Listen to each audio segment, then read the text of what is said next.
Hola, soy Elena. Mi nuera me lanzó una copa de vino a la cabeza porque me negué a servirle más, y lo hizo gritando frente a todos sus amigos que la servidumbre obedece. Esa servidumbre era yo, en la casa que construí con mi esposo durante 40 años. A veces, la humillación es tan profunda que, en lugar de romperte, te reconstruye con acero. ¿Alguna vez te has sentido tan invisible en tu propio hogar que tuviste que hacer algo drástico para que te vieran?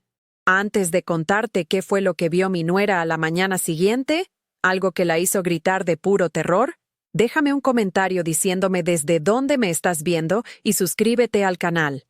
Créeme, no querrás perderte la cara que puso cuando se dio cuenta de que la sirvienta era la verdadera dueña de todo. Todo comenzó de forma silenciosa, como una neblina que se va metiendo en la casa hasta que ya no puedes ver el otro lado de la habitación. Tras la muerte de mi esposo, Héctor, mi hijo Ricardo y su esposa, Valeria, se mudaron conmigo a nuestra casa en Coral Gables. Al principio, fue un consuelo, pero pronto, la casa dejó de ser mía. Valeria, con su gusto por lo caro y lo moderno, empezó a cambiarlo todo. Mis muebles fueron reemplazados, mis recuerdos guardados en cajas, y yo fui reubicada en la habitación más pequeña, la que antes era para el servicio. Ricardo no decía nada. Observaba con una pasividad que me dolía más que cualquier palabra cruel de su esposa, convirtiéndome en una extraña bajo mi propio techo, una carga que debía agradecer por tener un lugar donde dormir. Cada rincón de esa casa guardaba una historia con Héctor. Construimos ese hogar con el sudor de nuestra frente, celebrando cada viga y cada ladrillo. Recuerdo que, cuando terminamos el jardín, él plantó 2 robles y me dijo: «Estos árboles crecerán fuertes como nuestro amor, y esta casa será tu fortaleza, Elena. Nunca dejes que nadie te la quite». Sus palabras resonaban en mi cabeza mientras veía a Valeria dirigir a los decoradores, borrando sistemáticamente cada huella de nuestra vida juntos. Lo único que me quedaba intacto era su fotografía sobre mi mesita de noche. En mis peores momentos, miraba su rostro sonriente y sentía que me daba fuerzas, un ancla en medio de la tormenta que se había desatado en mi vida. La transformación de mi hogar en el Palacio de Valeria fue implacable. Su nuevo Mercedes ocupaba el lugar donde Héctor solía estacionar su viejo auto, y el garaje se llenó de cajas con sus compras de ropa de diseñador. Hablaba constantemente del dinero que invertía en la casa, como si me estuviera haciendo un favor al vivir a cuerpo de rey a mis expensas. Yo, que había pagado la hipoteca durante 30 años, ahora tenía que escucharla quejarse del costo del mantenimiento. Me sentía como un mueble viejo y polvoriento que ella no se atrevía a tirar por el qué dirán, pero que claramente le estorbaba. Ricardo, mi propio hijo, parecía hipnotizado por ella, ciego al desprecio con el que me trataba su esposa día tras día.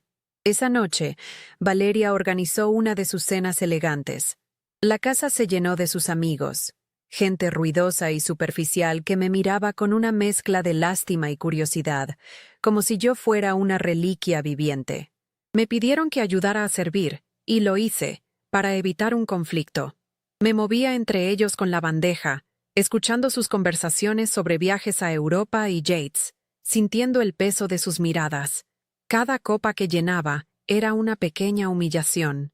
Valeria, en el centro de todo, brillaba con una arrogancia alimentada por el vino caro y la admiración de sus invitados.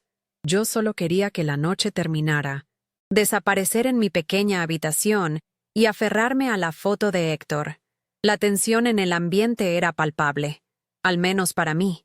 Mientras los demás reían y charlaban, yo sentía una opresión en el pecho. Valeria se volvía más estridente con cada copa. Sus gestos eran exagerados y su voz demasiado alta. La vi mirarme desde el otro lado de la mesa, con los ojos entrecerrados, y supe que algo malo iba a pasar. Era esa mirada que usaba justo antes de decir algo hiriente. Una mirada que me despojaba de mi identidad y me convertía en un objeto a su servicio. Ricardo, sentado a su lado, sonreía forzadamente a los invitados. Completamente ajeno o, peor aún, indiferente a la tormenta que se estaba gestando en los ojos de su esposa. El momento llegó de la forma más burda posible. Valeria levantó su copa vacía, y en lugar de pedirme las cosas con un mínimo de respeto, me hizo un gesto brusco con la mano. «Elena, más vino», ordenó, con un tono que no admitía réplica. Todos en la mesa se callaron por un instante. La miré y vi el alcohol nublando su juicio, la crueldad asomando sin disimulo. Por primera vez en mucho tiempo, una fuerza que no reconocía nació dentro de mí. No era rebeldía, era dignidad. Con la voz más serena que pude encontrar, le respondí: «Creo que ya has bebido suficiente por esta noche, Valeria». Quería protegerla de sí misma, proteger la poca paz que quedaba en esa casa. Su rostro se transformó. La sorpresa dio paso a una furia descontrolada. Se puso de pie de un salto, haciendo que su silla chirriara contra el suelo de mármol. «¿Qué has dicho?», siseó. Y entonces, sin pensarlo 2 veces, me lanzó la copa vacía. No me golpeó directamente, pero se estrelló contra la pared justo a mi lado, haciéndose añicos con un ruido ensordecedor que pareció romper el mismísimo tiempo. El silencio que siguió fue denso, pesado, y en medio de ese silencio, su grito resonó en toda la casa, una sentencia que sellaría su destino. La servidumbre obedece. Miré a Ricardo. No se movió. No dijo una palabra. Simplemente bajó la mirada, y en ese instante supe que había perdido a mi hijo. Los invitados, incómodos, comenzaron a despedirse con excusas apresuradas. Nadie me miró a los ojos. En cuestión de minutos, la casa quedó en silencio. Un silencio lleno de los fragmentos de la copa rota y de mi corazón hecho pedazos. Valeria subió las escaleras dando un portazo, y Ricardo la siguió sin decir nada. Me quedé sola en el comedor, rodeada del desorden de una fiesta que no era mía, en una casa que ya no sentía como mi hogar. El olor a vino derramado impregnaba el aire, pero en medio de esa desolación, mientras recogía los cristales del suelo, algo cambió dentro de mí. Ya no sentía dolor ni tristeza. Sentía una calma fría, una claridad aterradora. Sabía exactamente lo que tenía que hacer. Esa noche no dormí. Me quedé sentada en la oscuridad de mi pequeña habitación, con la puerta cerrada, escuchando los latidos de una casa que ya no reconocía como mía. El eco de la copa rompiéndose y el grito de Valeria se repetían en mi mente, pero ya no me causaban dolor. Era algo distinto, una especie de zumbido, una energía fría que recorría mis venas. La humillación había sido tan pública, tan absoluta, que había quemado toda la tristeza y solo había dejado cenizas de pura determinación. Miré la foto de Héctor en mi mesita de noche, su sonrisa cálida y sus ojos llenos de amor. «Este hogar es tu fortaleza, Elena». Recordé sus palabras, y en ese momento supe que había permitido que el enemigo entrara por la puerta principal y se apoderara de cada rincón. Era hora de reconstruir los muros. A la mañana siguiente, el ambiente en la casa era tenso y artificialmente normal. Valeria bajó a desayunar vestida con un conjunto de seda que probablemente costaba más que mi pensión mensual. No mencionó el incidente. En su lugar, habló con entusiasmo sobre sus planes para el fin de semana en Los Cayos, ignorándome por completo como si yo fuera parte del mobiliario. Ricardo, por su parte, evitaba mi mirada a toda costa. Se sirvió café, leyó las noticias en su tableta y se fue a trabajar sin decirme ni una palabra. Su silencio era su respuesta. Su cobardía era su elección.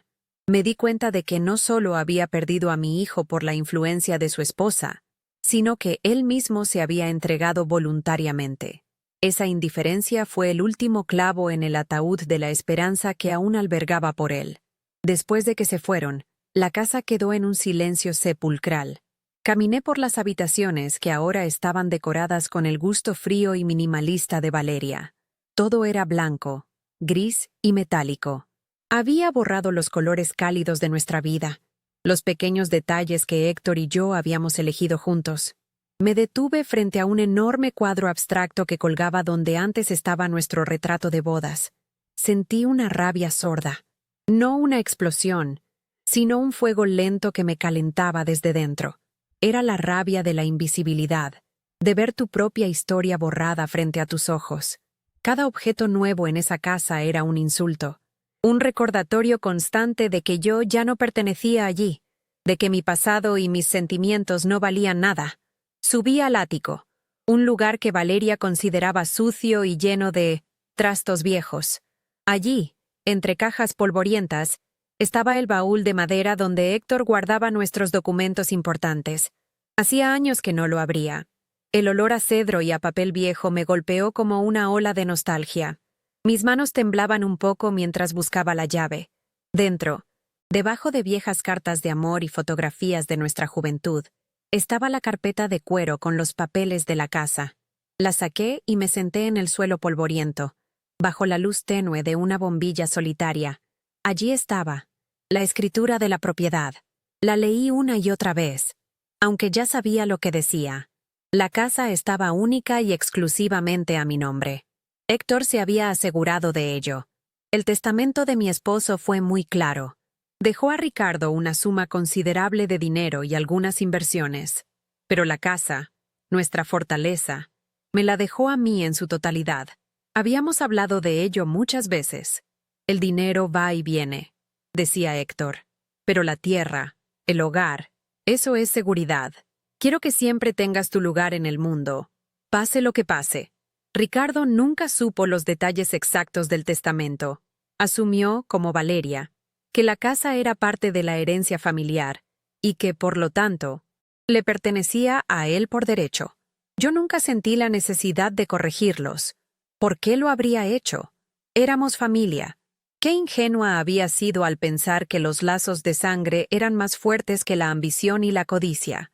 Esa misma tarde, mientras yo estaba en la cocina, Valeria entró con su agente inmobiliario, un hombre de sonrisa falsa y traje caro. Hablaban en voz alta sobre el potencial de mercado de la propiedad. Podríamos tirar esta pared y crear un espacio abierto hasta la piscina, decía ella, gesticulando con entusiasmo. Y el jardín trasero tiene espacio suficiente para una cancha de tenis. Me miraron como si yo no estuviera allí. Escucharla planear la demolición de los recuerdos que construí con Héctor, discutir el valor en dólares de nuestro hogar como si fuera una simple mercancía, fue la confirmación final. No se trataba solo de falta de respeto, era un borrado total y absoluto de mi existencia. La servidumbre no tiene voz, no tiene historia, y, ciertamente, no tiene derecho a opinar sobre la destrucción de su pasado. Con el corazón martillándome en el pecho, pero con una calma exterior que me sorprendió a mí misma, me retiré a mi habitación. Tomé el teléfono y busqué el número de un viejo amigo de Héctor, un abogado llamado David. Hacía años que no hablaba con él, pero sabía que era un hombre de confianza. Marqué el número con dedos firmes. Cuando escuché su voz amable al otro lado de la línea, sentí un inmenso alivio. Le expliqué la situación de la manera más concisa y calmada posible, sin dejar que la emoción quebrara mi voz. No hubo juicio en su respuesta, solo una serena profesionalidad y una pizca de la calidez que recordaba de los viejos tiempos. Elena, lo que me estás contando es inaceptable, dijo David con firmeza después de escucharme. Héctor fue muy específico en sus deseos. Esa casa es tuya, y solo tuya. Tienes todo el derecho legal de decidir quién vive bajo tu techo y bajo qué condiciones. Dime qué quieres hacer, y yo me encargaré de que se cumpla al pie de la letra. Sus palabras fueron como un bálsamo. Por primera vez en meses, no me sentía sola. Sentí el respaldo de la ley, pero también el respaldo de la amistad y la lealtad que Héctor había cultivado durante toda su vida. Le di mis instrucciones, claras y precisas. No había duda en mi voz. Sabía exactamente lo que tenía que hacer para recuperar no solo mi casa, sino mi dignidad. Los siguientes 2 días fueron una tortura silenciosa. Tuve que actuar con normalidad, sonreír cuando era necesario y seguir soportando las pequeñas humillaciones diarias de Valeria. Un día, se quejó de que no había lavado su ropa de seda a mano como le gustaba. Otro día, me criticó por la forma en que había arreglado las flores en el jarrón del vestíbulo, diciendo que no tenía Ningún sentido de la estética. Cada comentario era una pequeña aguja clavándose en mi piel, pero yo me aferraba a mi plan. Me convertí en una observadora silenciosa en mi propia casa, documentando mentalmente cada desprecio, cada gesto de arrogancia. Estaba reuniendo la fuerza que necesitaría para el golpe final. Ricardo seguía en su mundo de negación. A veces, lo sorprendía mirándome con una expresión extraña, una mezcla de culpa y resentimiento. Quizás una parte de él sabía que lo que estaba sucediendo estaba mal, pero era demasiado débil para enfrentarse a su esposa. Prefería la comodidad de su vida de lujo, el brillo del Mercedes de Valeria en el garaje y las cenas elegantes, a la difícil tarea de defender a su propia madre. Su debilidad me había roto el corazón, pero ahora solo me daba lástima.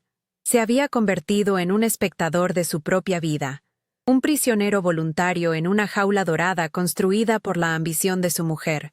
Ya no esperaba nada de él.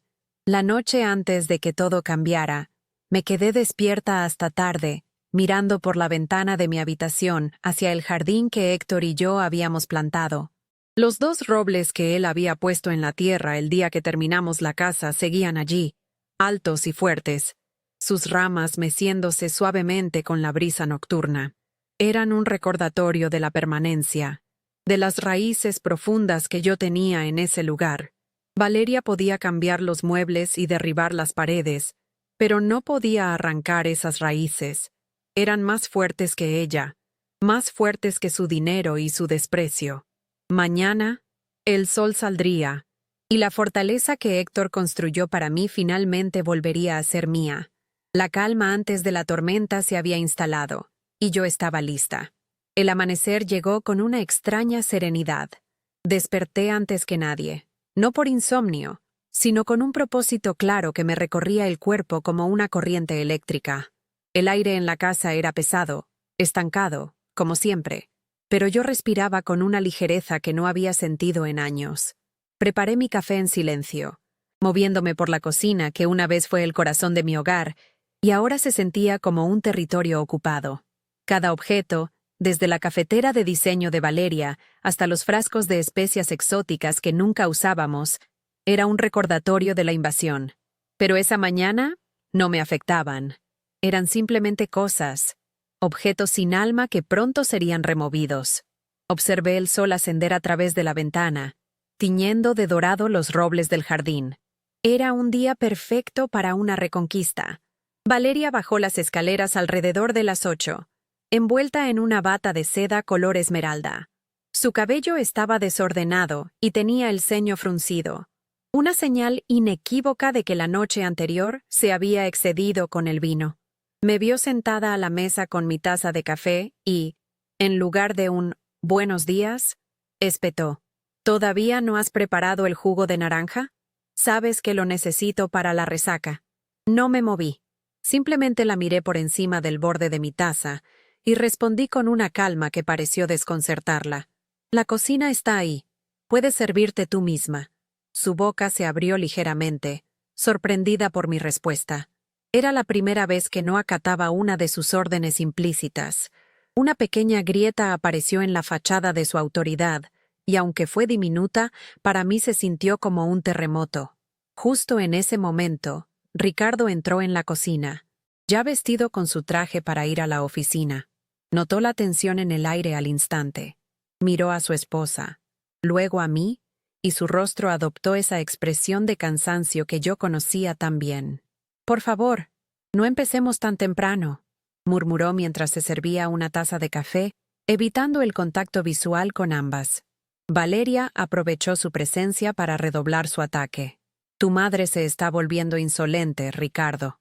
Le pido algo tan simple como un jugo y me contesta de mala manera». Él suspiró, pasándose una mano por el cabello. «Mamá, solo haz lo que te pide. ¿Quieres? No compliques las cosas». Sus palabras, aunque dichas en voz baja, fueron una puñalada. No era solo debilidad, era complicidad. Estaba eligiendo activamente su comodidad por encima de mi dignidad. Fue entonces, mientras ellos discutían en voz baja, que ocurrió. Valeria, para demostrar su punto, Se alejó hacia el salón para hacer una llamada, dejando su teléfono en altavoz sobre la mesita de centro. Pensó que yo estaba ocupada lavando mi taza en el fregadero, pero yo me quedé quieta, escuchando. Era su agente inmobiliario. Sí, Mark, todo sigue en pie, dijo ella con una voz melosa. Ricardo ya está convencido. El poder notarial está casi listo. En cuanto lo tengamos, la pondremos en esa residencia de lujo que te comenté, Golden Sunset. Ni siquiera se dará cuenta del cambio. La casa estará en el mercado antes de que termine el mes. El aire se escapó de mis pulmones. No solo querían mi casa, querían borrarme del mapa, encerrarme en un asilo para robarme hasta el último recuerdo. La frialdad de su plan era monstruosa. Me apoyé en el mostrador para no caerme. El sonido del agua corriendo en el fregadero era lo único que me anclaba a la realidad. Un asilo. Golden Sunset. Habían planeado cada detalle de mi desaparición.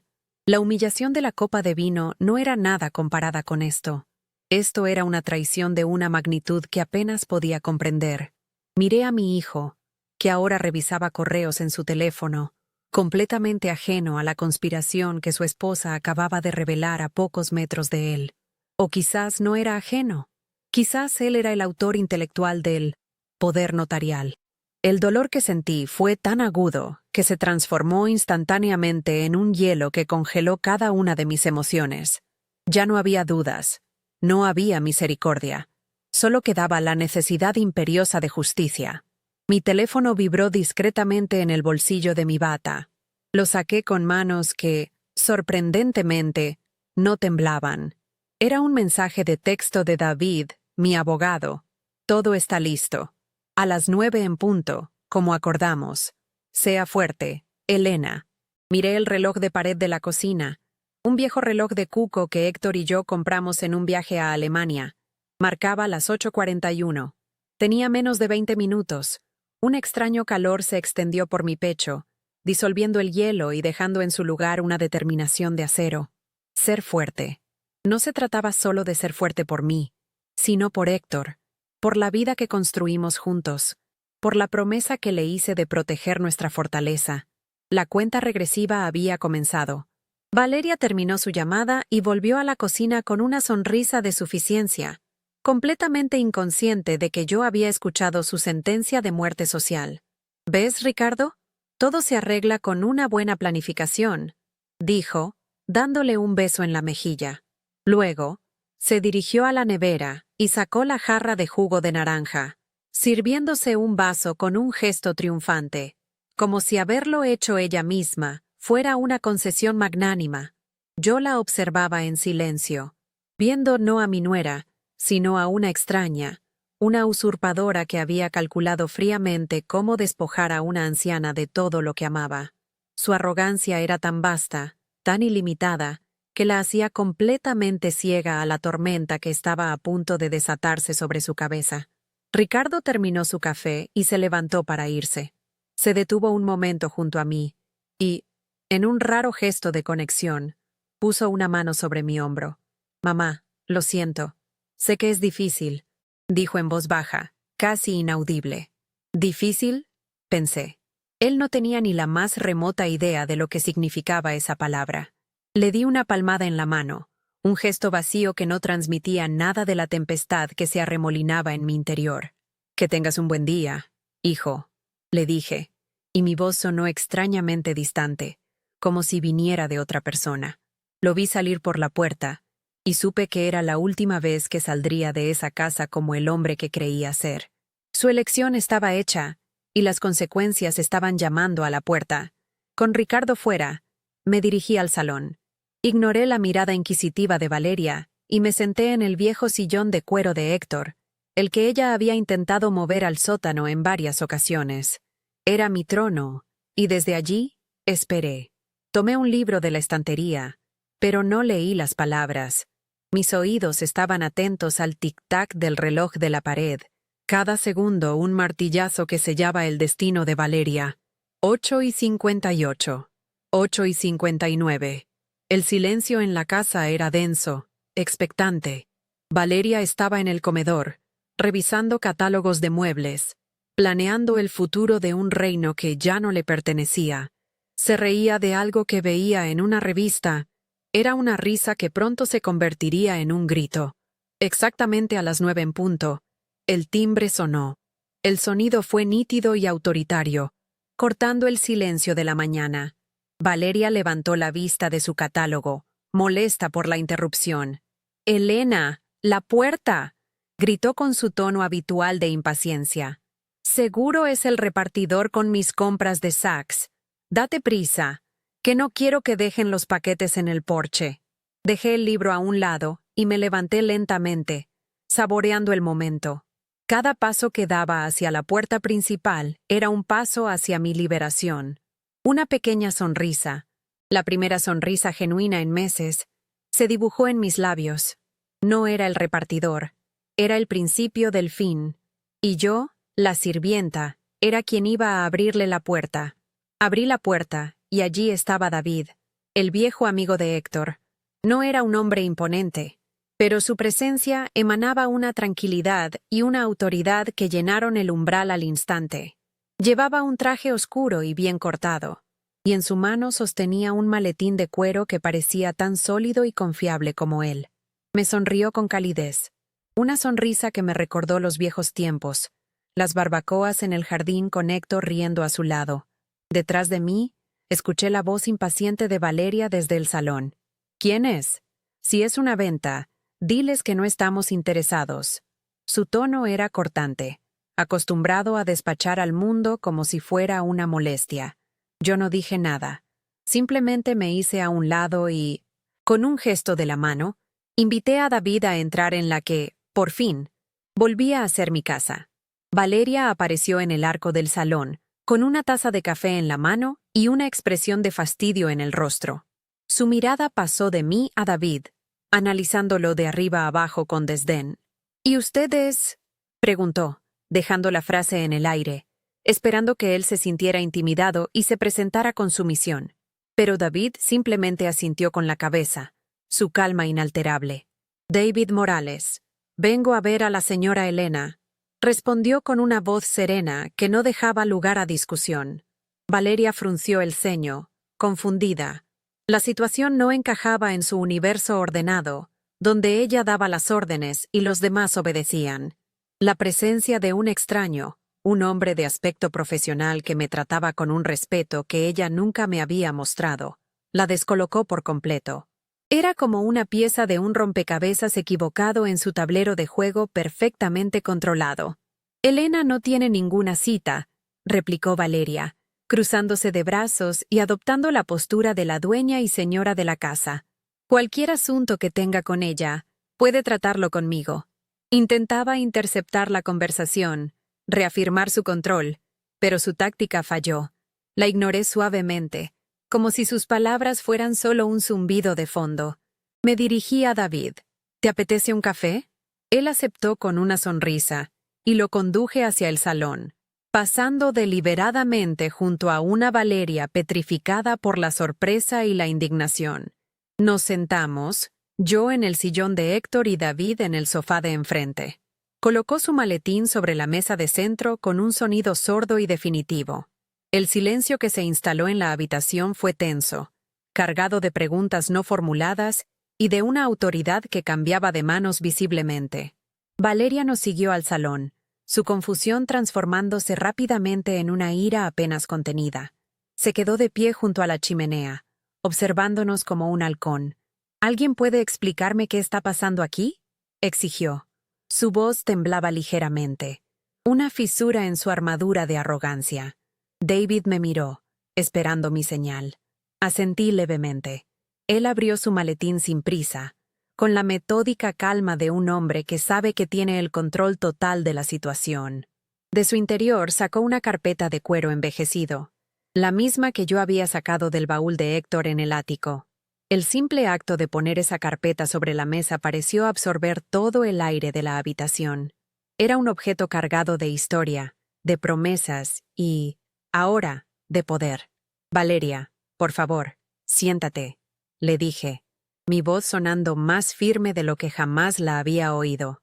Ella me lanzó una mirada fulminante. pero algo en mi tono, o quizás en la presencia imperturbable de David, la hizo dudar. Vaciló por un segundo, y luego se dejó caer en una de las modernas y rígidas sillas que había comprado, sentándose en el borde como si estuviera lista para saltar en cualquier momento. Su lenguaje corporal gritaba desafío, pero sus ojos delataban una creciente ansiedad.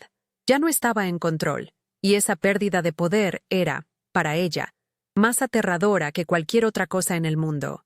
El juego había cambiado de reglas y ella ni siquiera sabía que estaba participando en uno.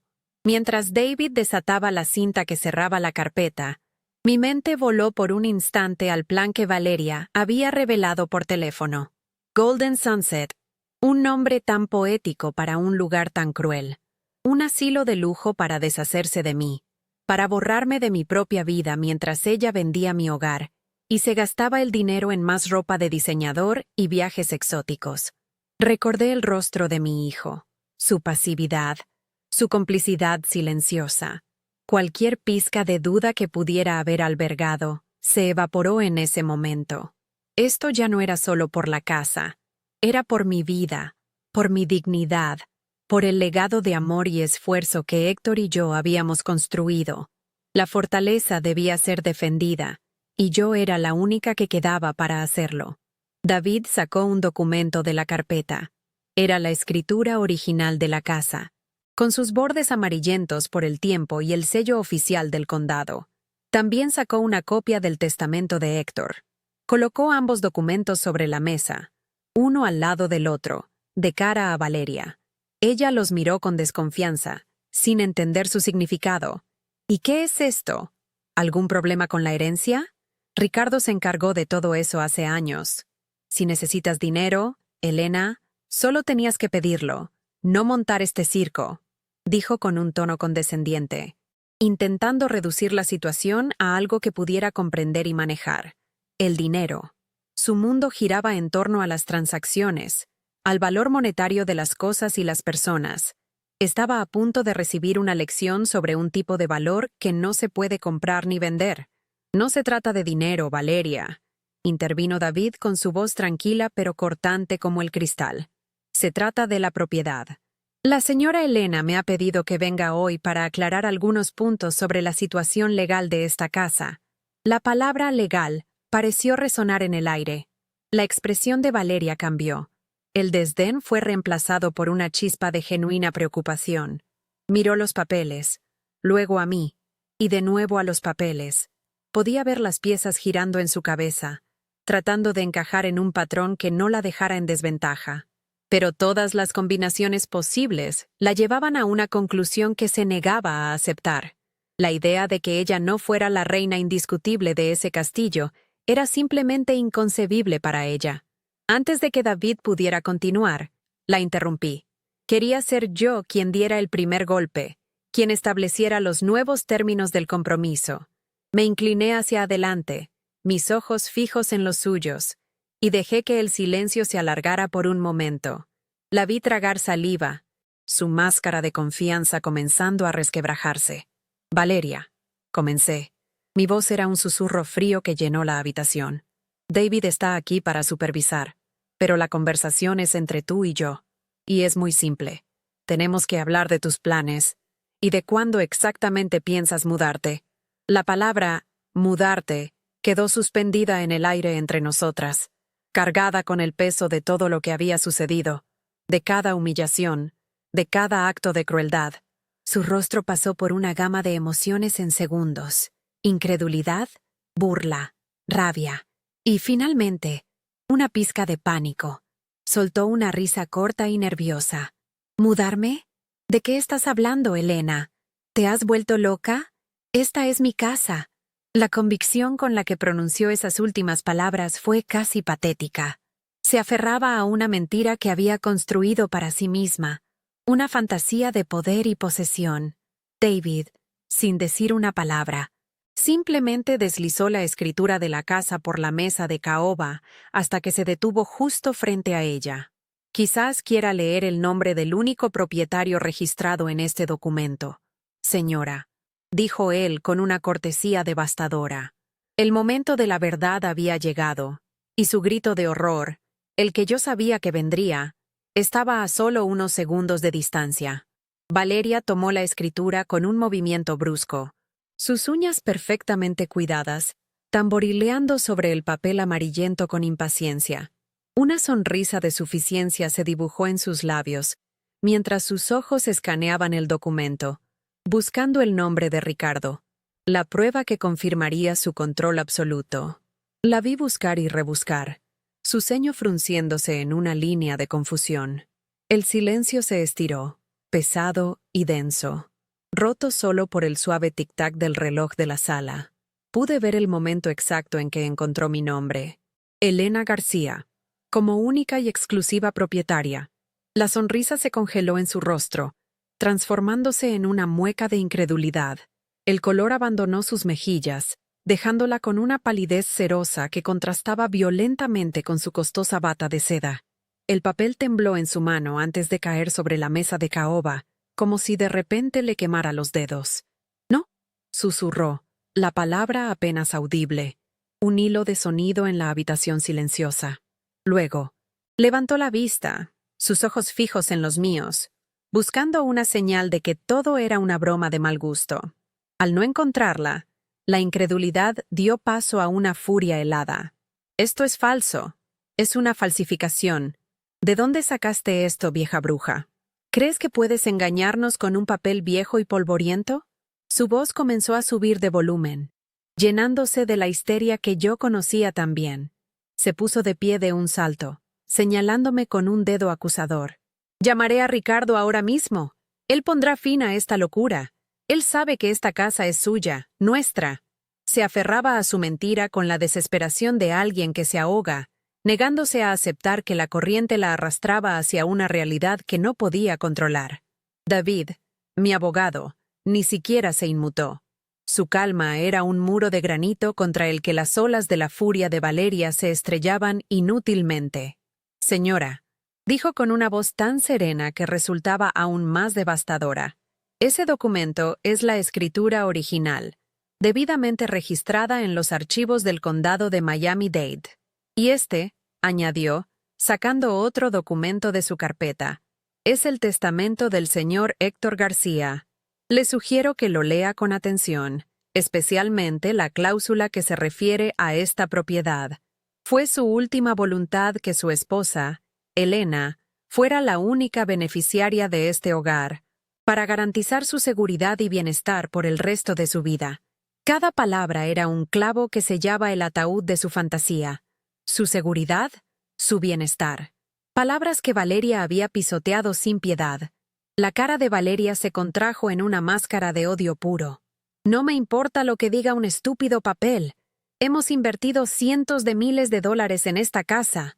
La hemos modernizado, la hemos hecho valiosa. No puedes simplemente echarnos». Su argumento se basaba en el dinero, el único lenguaje que entendía. Creía que sus renovaciones le daban derechos, que sus gastos habían comprado no solo los muebles y el mármol, sino también el alma de mi hogar y, por extensión, a mí misma. Era la lógica de una conquistadora, no la de una familia. Yo la miré, por primera vez sin miedo, sin dolor, solo con una inmensa y helada lástima. Había construido su castillo sobre cimientos de arena, y ahora la marea estaba subiendo. Fue en ese preciso instante, con Valeria a punto de explotar en un torbellino de gritos y amenazas, cuando la puerta principal se abrió. Ricardo entró, con el maletín en una mano y el teléfono en la otra, su rostro cansado por una mañana de trabajo que apenas comenzaba. Se detuvo en seco al vernos a todos, su esposa de pie, temblando de rabia, yo, sentada tranquilamente en el sillón de su padre, y un extraño con traje en el sofá. La tensión en la habitación era tan densa que podía cortarse con un cuchillo. «¿Qué demonios está pasando aquí?», preguntó, su voz cargada de una premonición de desastre. Era el momento que había estado esperando, el momento en que mi hijo tendría que enfrentar las consecuencias de su silencio. Valeria corrió hacia él como si fuera su salvador, empujando los papeles en su pecho con manos temblorosas. «Ricardo, dile algo a tu madre. Se ha vuelto completamente loca. Ha traído a este hombre y dice que la casa es suya. Nos está echando, Ricardo. Nos está echando de nuestra propia casa. Su voz era un lamento agudo. Una actuación diseñada para obtener su simpatía y ponerlo de su lado. Ricardo la miró, luego a mí, su rostro una mezcla de confusión y agotamiento. Tomó los documentos, su mirada pasando de la escritura al testamento. Lo vi leer, sus ojos moviéndose rápidamente sobre las líneas que decidían su futuro. El mundo pareció detenerse mientras él procesaba la verdad irrefutable que sostenía en sus manos. A diferencia de su esposa, Ricardo no gritó.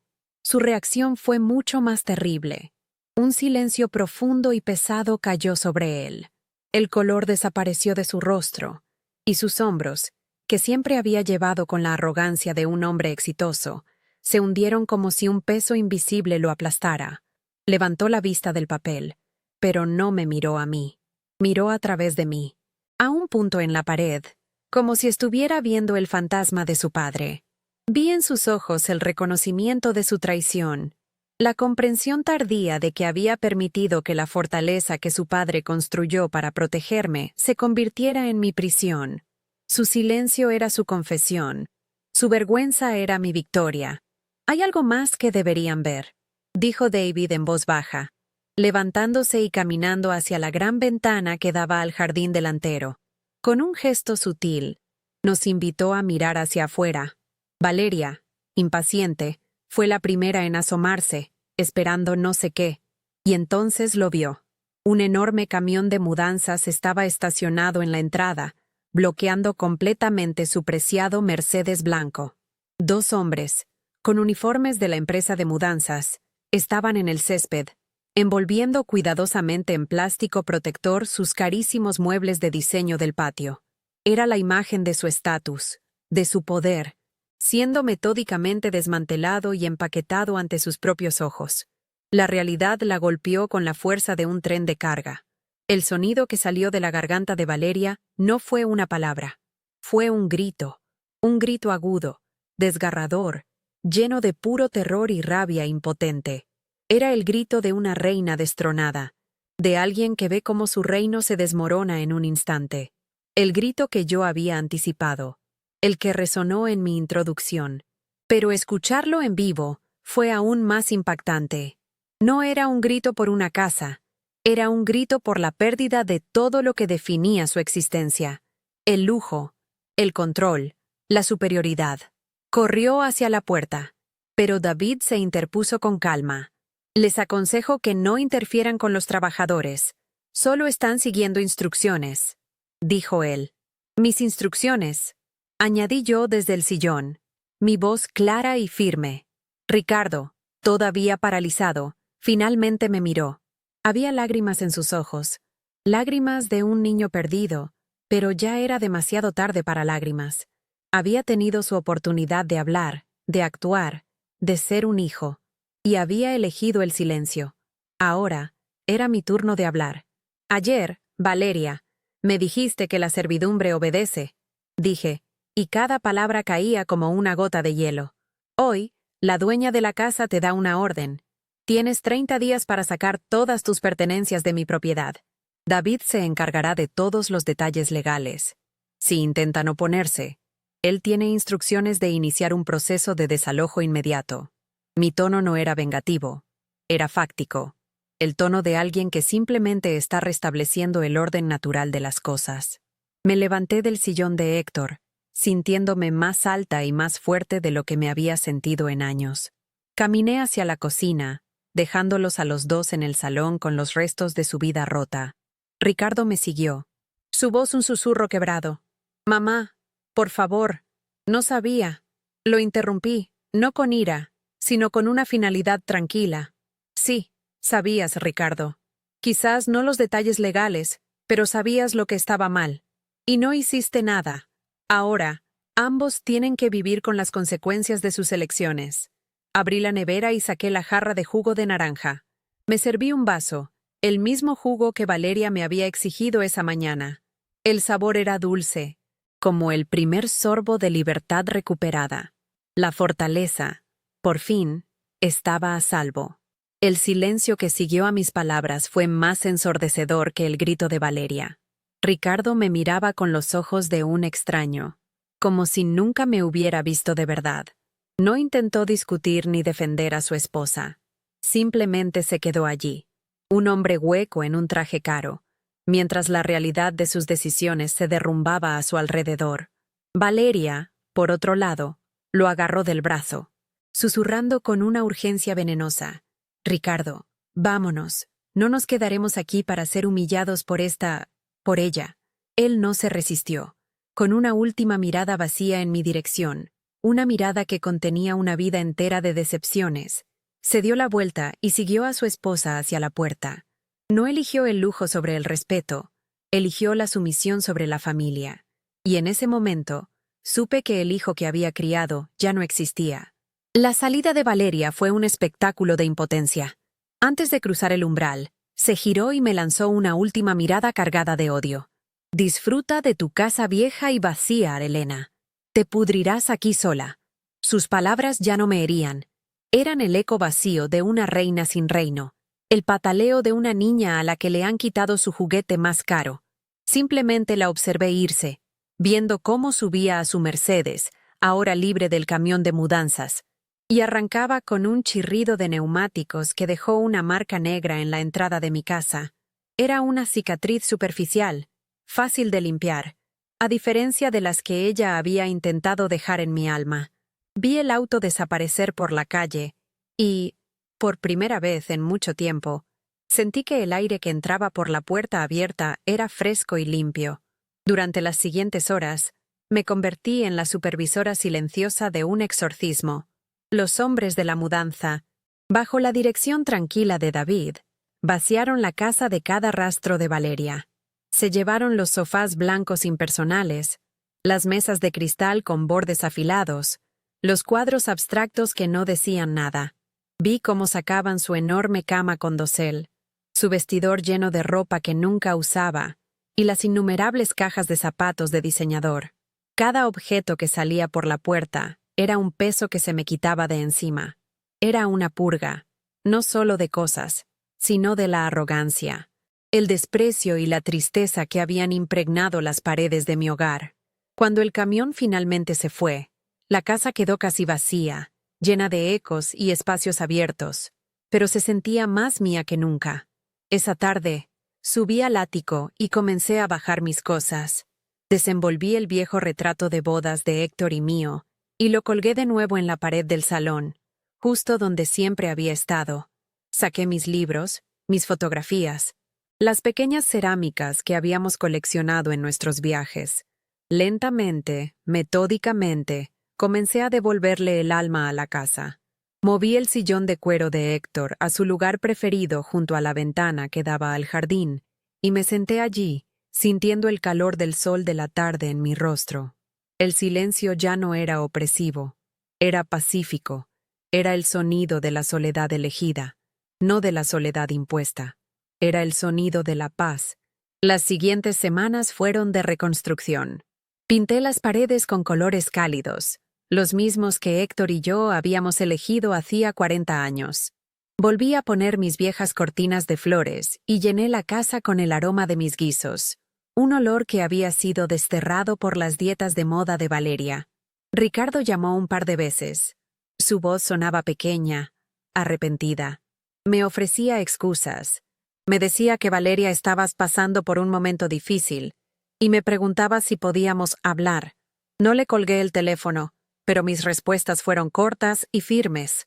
Le dije que siempre sería bienvenido en mi casa, pero solo. Valeria no volvería a cruzar mi puerta. Él nunca aceptó la invitación. David se encargó de todos los cabos sueltos. Me informó que Valeria había contratado a un abogado para intentar reclamar el dinero que habían Berta invertido en la casa. David, con una calma profesional, simplemente les envió copias de los recibos de mantenimiento y los impuestos a la propiedad que yo había seguido pagando religiosamente durante los últimos años desde una cuenta que Héctor había dejado para ese propósito. La reclamación se desvaneció tan rápido como había aparecido. Financieramente, yo estaba segura. Héctor se había asegurado de ello. La fortaleza no solo tenía muros sólidos, sino también cimientos económicos inquebrantables.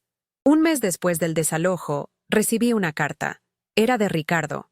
No pedía perdón directamente, su orgullo no se lo permitía, pero entre líneas, leí la historia de un hombre que se daba cuenta de que la jaula dorada en la que vivía era, en realidad, solo una jaula. Escribió que él y Valeria se habían mudado a un apartamento de lujo en Brickell, pero que el lugar se sentía frío y temporal. Mencionó que extrañaba el olor del jardín después de la lluvia y el sabor de mi café. No le respondí. Algunas heridas no se curan con palabras, sino con el tiempo y la distancia. Quizás algún día, él encontraría el camino de vuelta, pero tendría que hacerlo solo, sin la sombra de ella a su lado. Ahora, cada mañana, me siento en el porche con mi café, mirando los 2 robles que Héctor plantó. Han crecido altos y fuertes, sus ramas entrelazadas como si se abrazaran. La casa vuelve a estar llena de mis recuerdos, de la risa de mis nietos cuando vienen de visita los fines de semana, de la música que a Héctor le gustaba escuchar. Recuperé mi hogar, pero lo más importante es que me recuperé a mí misma. Dejé de ser invisible, de ser la servidumbre en la historia de otra persona. Volví a ser Elena, la dueña de mi casa, la guardiana de mi fortaleza y la autora de mi propia paz. Mi historia no es una de venganza, sino de justicia. No es sobre ganar una batalla contra mi nuera, sino sobre ganar la guerra por mi propia dignidad. A veces, la vida te empuja a un rincón, te quita la voz y te hace sentir como un fantasma en tu propia existencia.